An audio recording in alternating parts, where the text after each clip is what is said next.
The same social media networked bots that spread pro-Trump and pro-Russian propaganda during the last election have not gone away, and they haven't gone silent. They've actually turned their sights on a new target, and it's those protesting against the recent wave of white supremacist and Nazi activism across the country. There's this organization, the Alliance for Securing Democracy, which has set up an online dashboard that keeps periodic tabs on a number of different bot networks and individuals, some of them controlled by computers, some of them controlled by actual people, and looks at the sorts of messaging that they're putting out. So let's break down the bots a little bit more before we talk about their actual tactics. There are automated versions in which software pumps out posts from social media accounts that can be hundreds or thousands of tweets every single day. Others are dubbed cyborgs. Some of their content is automatic. Others are put out individually by a person to help to sort of camouflage the fact that it's not an actual person all the time. There are also human-run accounts that were originally individuals but were taken over during hacks or identity theft. That's another big thing. And one of the ways that you can tell that these are bots is not just that they are literally sending out tweets faster than a human could type them, but also that dozens or hundreds or thousands of accounts will put out literally the same exact message, not retweeting it, but putting it out as if it was their own message. And it turns out that it's not just a big problem on Twitter. They're apparently increasingly expanding to other platforms like YouTube, Instagram, LinkedIn. Also, little mobile applications on Facebook that I'm not even familiar with. There are chatbots doing the same sort of thing. And across social media platforms and en masse, they are working together to push narratives. And they can, like a collective of bees, they can put out one message one week and then turn immediately on the next one in an entirely inorganic way. And so apparently lately, bots have been working to hype up the threat posed by Antifa, the anti-fascism group that endorses the use of violence to directly confront neo-Nazis, the Ku Klux Klan, and other white supremacist organizations.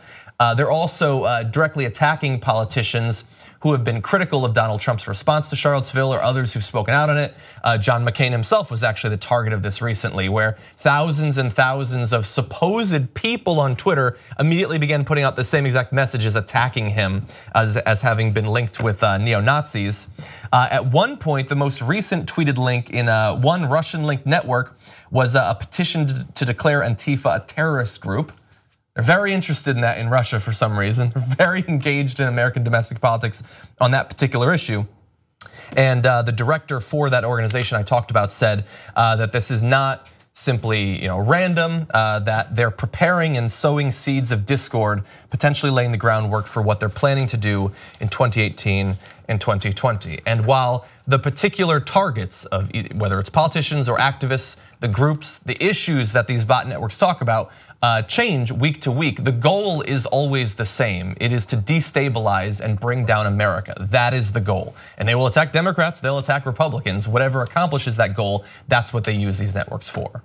But more than anything else, these days they attack Trump opponents. Exactly, that's right. Yes, they see Trump as an ally in this fight. But there's no evidence that Trump and Russia are working together, except for all the evidence that is public and right in front of your eyes, but you don't want to see it. Right. Yeah, just to be clear, no evidence that they're working with the bot networks, but obviously there's the other evidence, contextual evidence, yes. Yeah, no, I'm not saying Trump told them, hey, go do bots on Antifa. It's just that all of the bots that are out there look to sow discord in the left and look to attack the left and opponents of Donald Trump. What a wonderful coincidence for Donald Trump. And it's highly effective, and that's the thing that should concern everyone, because the conversation following what happened in Charlottesville, Virginia, should be about condemning the neo-Nazis who carried out acts of violence. Now, are there members of Antifa who have also carried out acts of violence? Let me be clear about something. They haven't run anyone over. They haven't murdered anyone.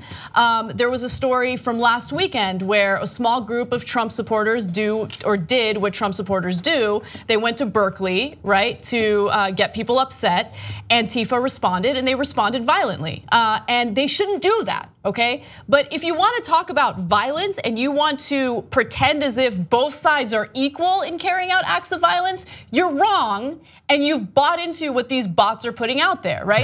Yeah. Antifa frustrates me to no end, and I will continue condemning them if they continue acting violently in their counter protests. Don't do it. You're giving them a gigantic gift, okay? But to say that they're just as just as evil or just as violent as these neo-Nazis and white supremacists is absolutely flat out wrong. Again, only one group murdered someone during those rallies, and that was the neo-Nazis. Yeah. So look, I'll go further on Antifa.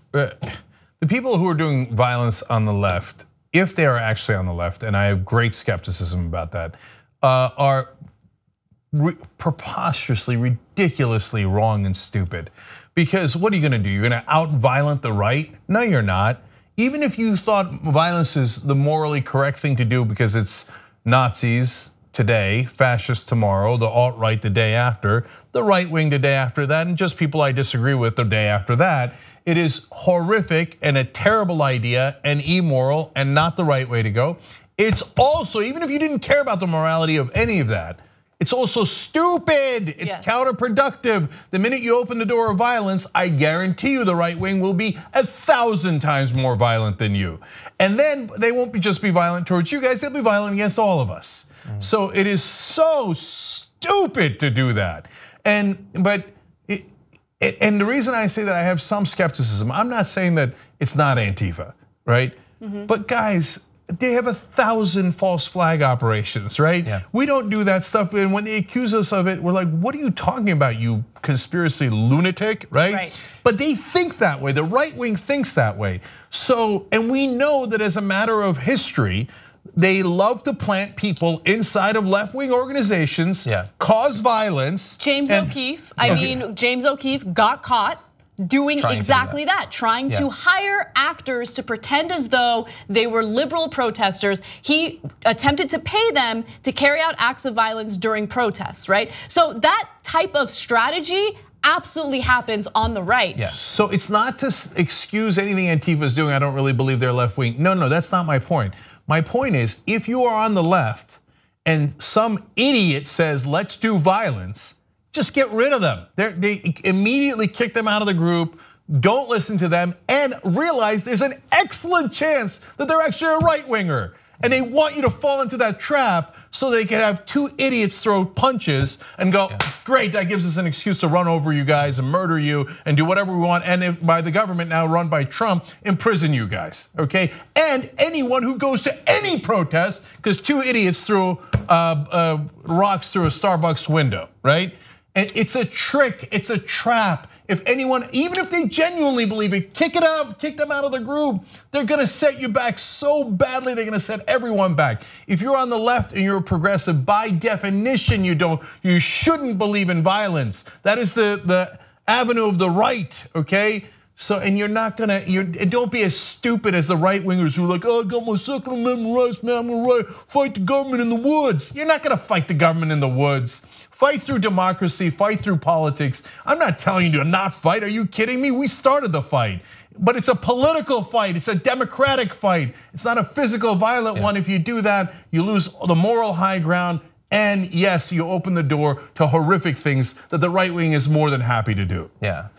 The last point that I want to say about the bot networks, though, and the reason I felt like we had to talk about this is not just what they're doing right now when it comes to the white supremacists and trying to support them, but also spreading misinformation. Like, I think we did the story of the fake Antifa posts saying that women deserve to be beaten if they support the right wing.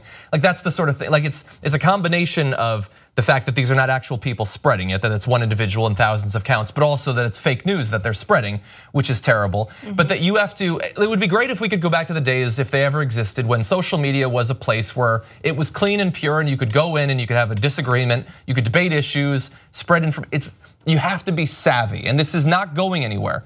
You might hate this, you might have liked at some point what the bot networks were doing. They're not, and by the way, there's Correct the Record was pulling a lot of bullshit. I know we were targeted by various bot networks during the primary. Like they come in various different forms, but this is perhaps the most organized and certainly the largest scale. They're not going away.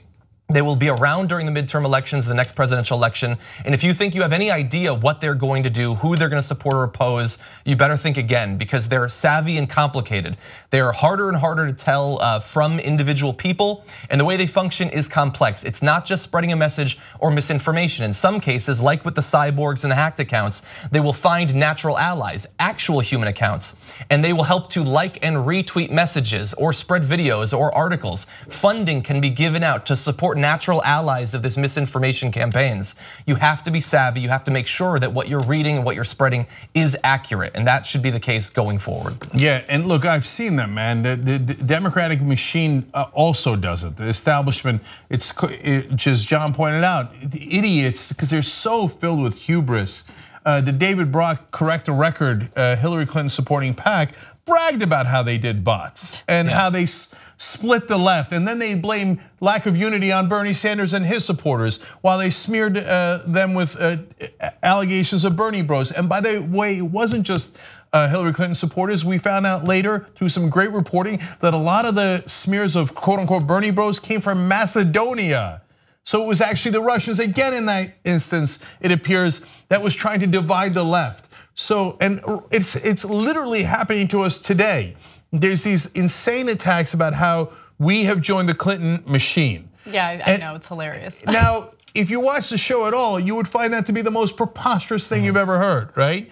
But they do, and they attack in hives, just like as John pointed out, because they usually get a contract. Okay, they're like, all right, my contract's for 2 weeks, and for 2 weeks I'm gonna say nonstop over and over again that the Young Turks are part of the Clinton machine, and I will put in one thing that is true, one fact that is true, and I'll put in 3 lies, and then I will trick people into doing my dirty work for me, and I'll have them spread it all across the internet. Now, I don't know who's behind that. It could be these guys who are trying to, again, split the left. By the way, it could be the Democratic Party machinery.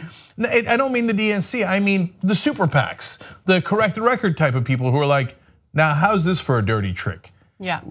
They're against Hillary Clinton, so we'll pretend they're for us and get their actual supporters to dislike them because they dislike us so much. We'll split the opposition and then try to put the establishment back in charge of the Democratic Party. That's right. So this is the insane stuff that's going on online, and it is tracked, and it is now some great work, to find out where it's coming from. So be careful out there. There's a lot of misinformation on the internet. Right, and look, if you're skeptical about anything that we say, that's fine, but just get your news from credible news sources. Just check your sources. That's all I care about. That's all I'm asking. And if you get snippets of our videos, ask them, hey, where's the whole video? Where's the full video? Yeah. Because I can't tell you the number of times they take out a little thing completely out of context, whether they're right wingers or left wingers. You go, can you believe what they said, right? That's right. And it's almost always a lie. So, but just do your due diligence. And if you watch us, I'm not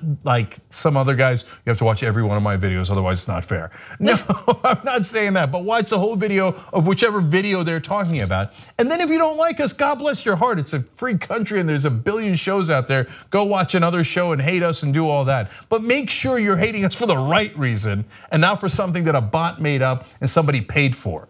And again, forget us, we're a small part of this. These disinformation campaigns are gigantic. They're intended to sway elections. And much more importantly is the lies they say about the candidates. And that is going to come in a tidal wave very soon. Definitely in 2018, and then 2020 it is going to be record breaking. Help us build independent media together. Come join us, tytnetwork.com/join.